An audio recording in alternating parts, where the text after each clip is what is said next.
Meron ngang nag-message sa akin, kapitbahay ko lang daw siya dito sa trabaho ko, kaya ngayon bibigyan natin siya ng free food. Special delivery nga ito mga kabayan, si Mamang Guard mismo ang maghahatid sa'yo. Tara, samahan niyo ako. Ayan. Dito lang kasi siya sa likod, yan, no? Dito daw siya sa itong bahay na yan. Ayan, doon kayo pupunta sa harap na yun. Doon kayo magkikita. Ayan yung Muskinura, yan yung lagi kong pinapakita sa inyo.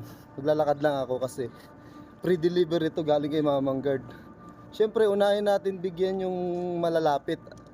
Kasi mabilis lang bigyan yun eh. Pero pagka malalayo kasi nahirapan ako bigyan. At para naman sa mga malalayo, papadelibera natin yan mga kabayan, o kaya naman sila mismo magpipick up dito kay Mamang Guard.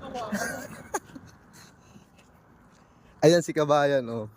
Siya yung kapitbahay ko dito na bibigyan natin ng free food. Pero ka video ha? Tatago na siya. Baka malapit, di kita mabigyan ng free food. O, ayan ha. Ito si kabayan, siya yung kapitbahay namin dito. Selfie tayo dali.